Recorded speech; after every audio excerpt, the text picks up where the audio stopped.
There's a lot of noise about sound in the digital industry. From re-imaging jingles into sonic IDs, When the beat drops. to re-engineering songs for TikTok virality. Brands and artists are exploring new trends to break through the noise. Sound produces trends. Trends influence culture. Culture spreads through TikTok.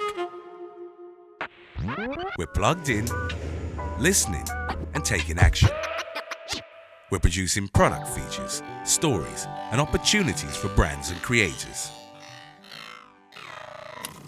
We are at the forefront of sound innovation. We believe sounds tell stories. Once upon a time, a long... Music moves audiences. And TikTok has the tools, open to all creators and brands, to build the future of sound. The answer is loud and clear. It starts on TikTok.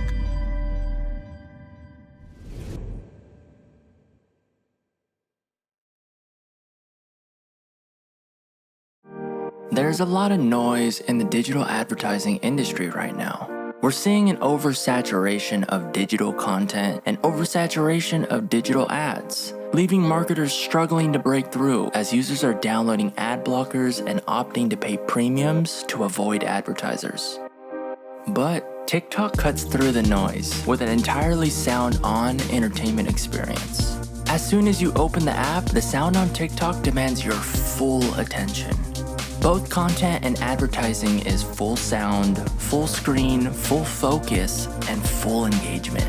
The essential blend of visual and sound come together to capture and entertain our audience. 90% of TikTok users say sound is vital to the TikTok experience, and 69% say they come to TikTok to be entertained. Before we dive deeper into sound on TikTok, let's rewind this track and lay down the basics. What is sound? According to Oxford Dictionary, this is the definition of sound. And we agree, you can't argue with Oxford, but for us, sound is something that feels both intimate and communal.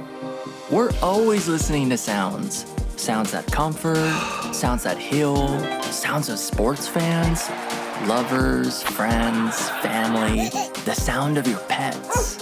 We all know these sounds and connect to them too, but this doesn't just apply to listening to sounds, it applies to us making them too. Take a minute and close your eyes. Yeah, it's okay, we're all doing it. Close your eyes and on the count of 3, release a hum and hold it. Ready?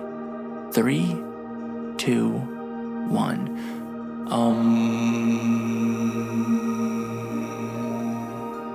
Listen to how we automatically harmonize with one another as we listen to the group and adjust our tone accordingly. In this room, with this single note, we are creating unity. Feel free to open your eyes.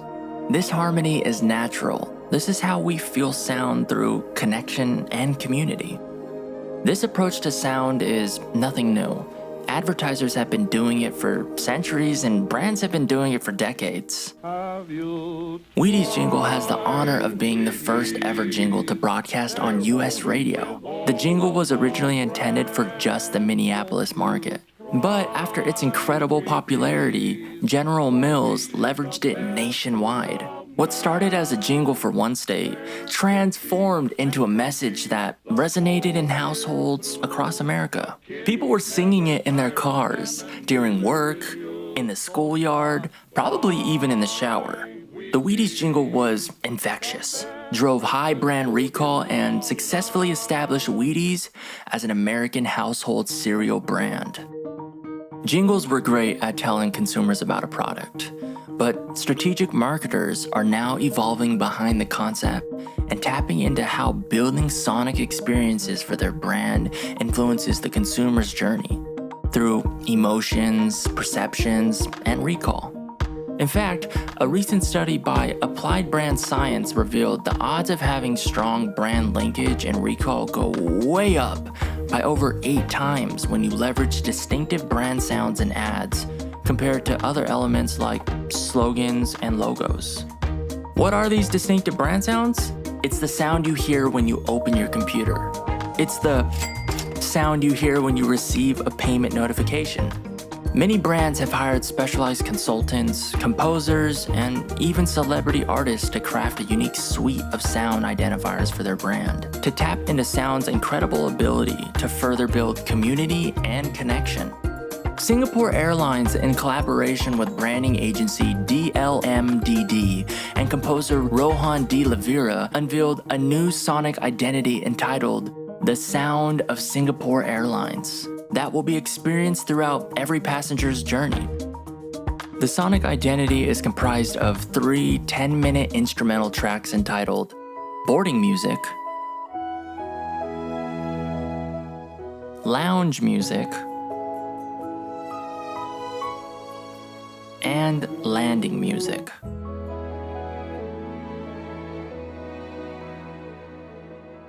We've seen a similar evolution in the digital industry as well, accelerated during safer at-home orders in 2020, forcing all of us to find new ways to connect and build community. Remember at the start of Safer at Home, the streets and our TikTok feeds were flooded with beautiful videos of Europeans joining in choruses from their balconies, and Americans banging their pots and pans to show appreciation when healthcare heroes were signing off or signing in for their long-hour shifts.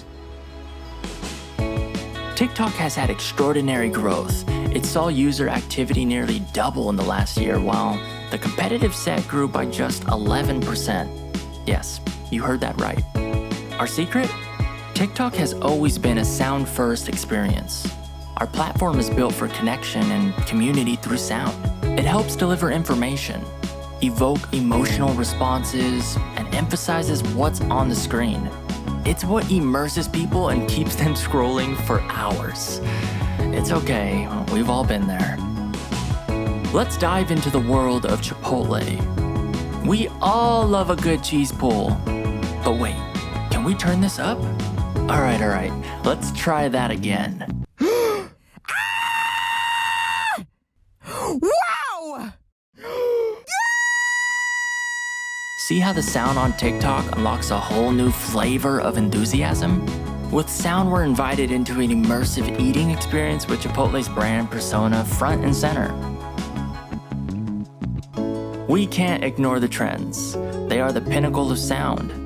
They sometimes start as a simple voiceover, where others take shape in a snazzy recording studio. Some of y'all be like, I hate my life because nobody loved me. Oh, so I'm a nobody now. I'm a nobody. Now, shut up, because I love you. Next up, narration.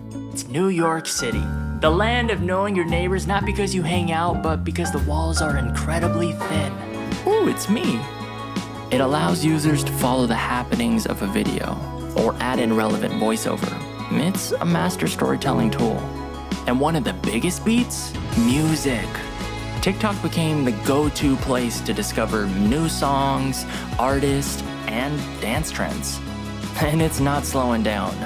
And then in April, I put out this song called Figure It Out, which is playing right now. Shout out. And it also went viral on TikTok. I signed with these agents, and now I'm gonna do my own tour when that comes back. 50% of TikTok users say music makes content more uplifting, energizing, and entertaining. Plus, 77% of TikTok creators have used music in their videos. And over 80% of our audience share they discover new artists on TikTok. Sounds tell stories, music moves audiences, and TikTok has the tools open to all creators and brands to build the future of sound. So I have to ask, do I have your attention?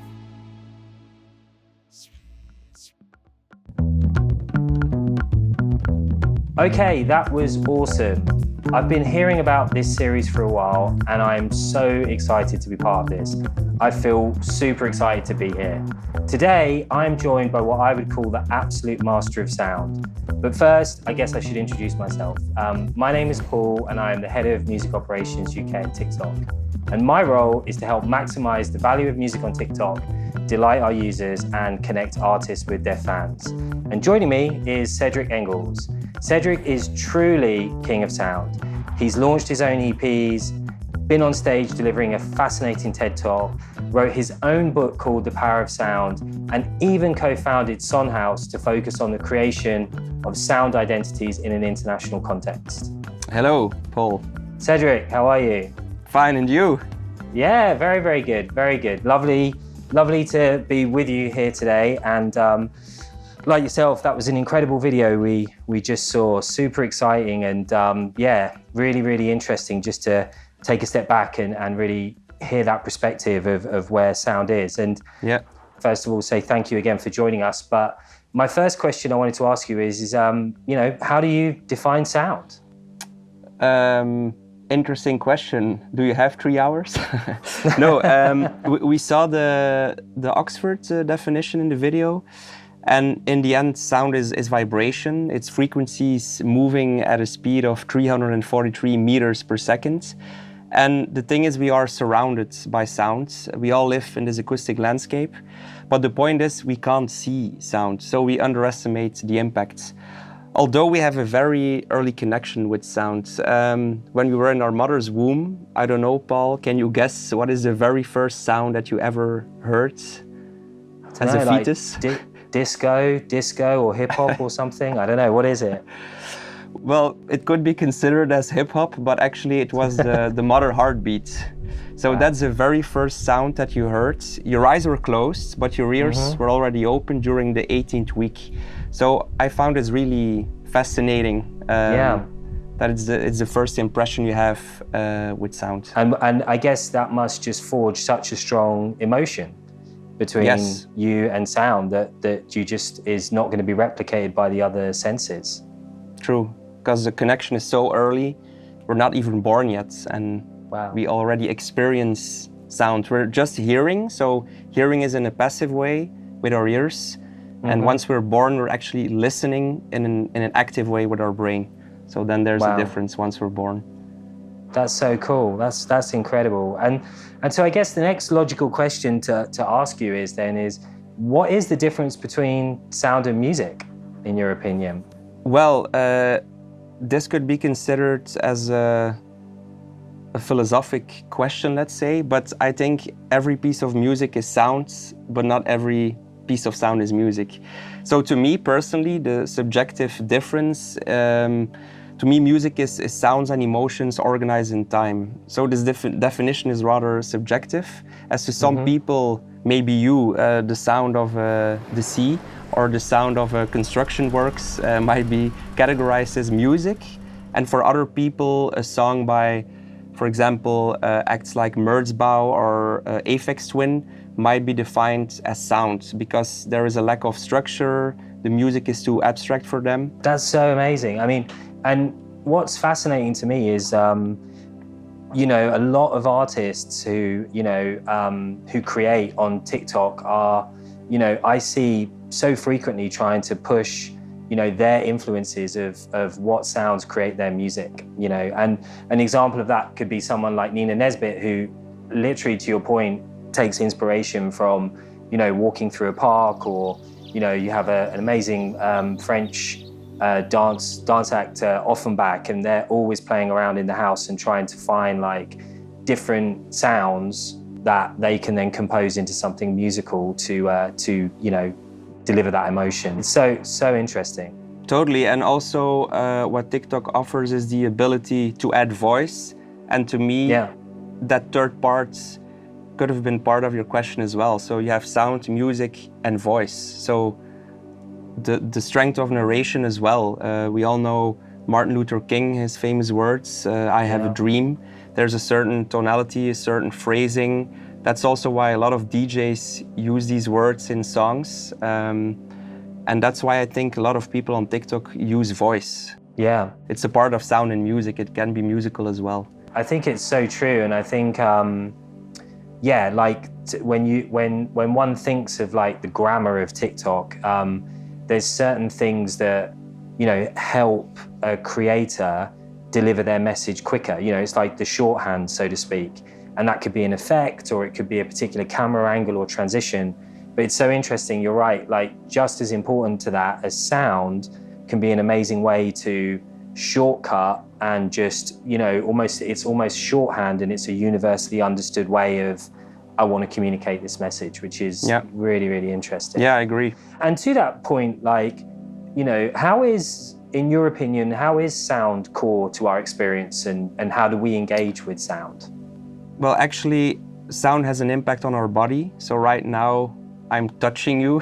Might sound strange, but I'm producing frequencies, so I'm touching your ears. So in that sense, your brain translates these frequencies. So even deaf people can connect with sound because they can feel sounds.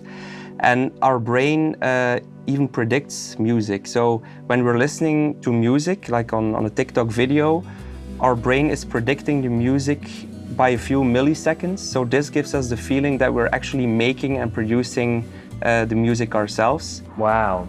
And this gives like a feeling of happiness. And if we are listening to music, our body produces dopamine. It's a hormone that gives us a feeling of happiness. That's also the reason why we tend to listen to music while we're running. Then we feel more happy and not sad because we're doing this run again that we don't want to do. But I think the most important thing, how we engage with sound, is emotion. Sound music is emotion. And that's why we love the videos on TikTok, because they're full of emotion. And again, even with our eyes closed and our ears open, we would experience all these emotions with sound, music, and voice. And with that in mind, like, you know, what's an example that jumps to mind for you of a sound that brings different communities together? I'm a big fan of Kevin Parker. He's the brain behind Tame Impala. And I remember when he was posting this image on Instagram saying that his track, The Less I Know The Better, got platinum. But actually, this was due to the fact that this track went viral on TikTok, I mean. So he reached another audience, and his song like got a second life, let's say. Yeah. And I think that's beautiful. We have the classical media, let's say, radio and television and concerts, but then suddenly there's also TikTok as a medium to spread the love and the music. Yeah, it's so true. It's so true. Like we recently, we worked with ABBA recently, and their team. They joined TikTok a couple of weeks ago, and it is incredible to work with an artist like ABBA, but also just to see how universal their music is, both in terms of two things. One, in terms of how it kind of inspires people to create and gravitate around that music, but then also how it kind of brings people together. Like Chiquitita has become, a kind of, a key go-to piece of music on the platform, and it just evokes that sense of community in a really, really powerful way. So it's really interesting to hear those other examples you referenced as well. And what would you say is the artistry behind sound and music, and what is it that you think that really does drive that recall and recognition? I think in general, the methodology and let's say the discipline of sonic branding has been evolving quite strongly over the past years. And now I feel that there is the methodology, so there is a scientific approach and there is also like a strategic approach. But to me, the real artistry is about creativity. And later on during this chat, I can give a few examples on how to build a sound strategy linked to scientific parameters, let's say. But authenticity is so important, and that's what we feel when we are watching videos on TikTok. The people who are using the music or making songs themselves, it's real.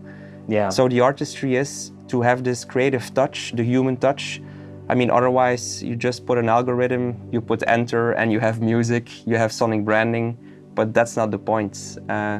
The point is that music and sound is subjective, so you can make it objective with a methodology, but then please add some creativity and let people experiments. It's that kind of like special, it's that special sauce, right? It's that something that's not quite immediately tangible that, like you say, wouldn't necessarily present itself if you were looking at something objectively, but ends up being what makes the music really special, or the sound really special. It's the human touch.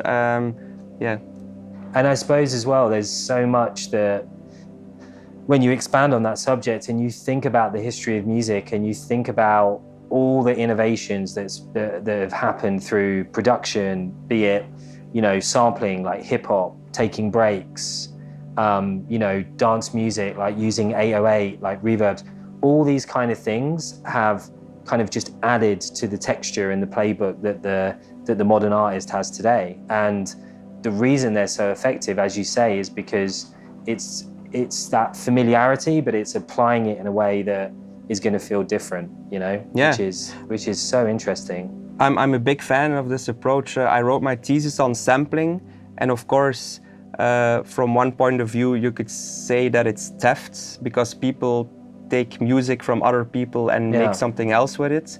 But I don't agree. I think on the other hand, it's culture that keeps on evolving, and hip hop, urban music wouldn't exist without sampling. And I think it's great that artists can inspire each other. It's like postmodernism, recycling, collage style. So I think it's important that people can build on the work of previous artists. And we see that so much on TikTok. We see that what usually gives particular songs that kind of extended life or that extended kind of popularity with the community, often at some point in the journey of that song on the platform, there's been a remix, or the song or the sound has kind of, taken a particular direction because the community love it so much that they want to interact with it too. And I think, like you say, it's been present for a long time in music culture, but I think it's never been as important as it is now, this idea of remixing and sharing in the creation of the music. Yeah, maybe you and we should do an ABBA remix after this chat. What do you think? I would love that. Yeah, I would love that. Definitely. And talking of, brilliant artists and creators and brands, like, how do you think they should be thinking about sound identity and how their audience hears them? Like, what would you say the main considerations are, thoughts? It would be nice to have something that's memorable. So it's something that people can recognize, the Netflix opening sounds. Or to me, a great inspiration is James Bond. I mean, the man has his own voice identity, but also his own sound identity. There is a melody that is recognizable, but it's so important as brands evolve and as the world evolves. You need to keep on being relevant, and you can do this by having a blueprint, like a fixed melody, but changing it regarding context, the medium. Is it radio, television, online, like we saw in the Singapore Airlines video? Is it for people to wait, to board? So a different context, but also over time. A brand keeps on evolving, because in the end, brands are like people, and people evolve. You have the same heart, the same DNA, but you do evolve. It's so true. You have to keep kind of investing and cultivating that identity and love it like you would your brand or other parts of your kind of image. And then I guess, like, how would you approach choosing the right sound, for a brand, if it was like voiceover or kind of library music? What would your tips be there? What would your thoughts be there? I think it's really about translating a brand identity into a sound identity. And so, is it okay if I do an experiment with you, Paul, or are you not in the mood for an experiment? No, of course. Always time for an experiment. I would love that. Okay. I'll show you an image, and maybe the audience can vote as well. So it's an image in my book. There are two dots, two characters. And one of them is called Kiki, and the other one is called Booba. So my question to you, Paul, and to the audience, who is Kiki and who is Booba? Just answer in a spontaneous way. Is Kiki on the left or on the right? So Kiki is kind of like the explosion, and Booba is the sort of starfish, standing up, walking along. And that's how I'm seeing those two images, by the way. Okay, and exciting. And can you maybe explain to me why you think it's that way? So like, honestly, like I thought Kiki, because when I saw like the shape of the image, this is just literally me off the top of my head, but Kiki kind of felt more edgy and Booba felt more kind of movement, you know? Okay, so this experiment was done for the first time in 1929 by scientists, psychologist called Köhler. It was repeated many times after him. And he proved that, together with the other experiments, that more than 95% of all people gave the right answer. I mean, there is no right or wrong. Mm-hmm. Paul, I must say, you gave the right answer. Yay! I'm exactly the same as 95% of people. Yeah, I don't know if that's true, but... I don't know if that's good or bad. No, but the thing is, there is this link between sound and vision. They do relate, and Kiki is the spiky object. So spiky object, spiky sound, Kiki, and Booba is round object and a round sound. This experiment shows that there is this universal link between sound and vision. So to answer your question, if people want to translate their brand identity into sound identity, it's really important to consider the visual identity and use this as a fundament to translate into sound. I mean, incredible, really awesome experiment. Thanks, Cedric, for sharing that with us. It's super cool. Cool. And maybe, as a takeaway, it's important to know that you can close your eyes, but you can't close your ears. So that's the whole thing, that's the whole point. We'll always be able to hear sound. Absolutely. Certainly on a personal level, like, sound and TikTok is so beautifully connected, and so to hear kind of some of the science behind it with you today as well is really, really awesome. And you know, sound is evolving, and TikTok is really at the evolution and at the forefront of what's happening there. We'll continue to dive into sound with events and fireside chats like this, and I just urge you all to follow along as we roll out the Evolution of Sound series. We continue to dive deeper into these topics. And finally, I just want to say, you know, thanks everyone for joining us. And Cedric, thank you so much. No, pleasure. Let's go to the pub and make that ABBA remix right now. I love that. Let's do it. Okay, thanks for having me. Thank you so much. Bye. Take care, man. See you later. Bye. Bye. Cheers.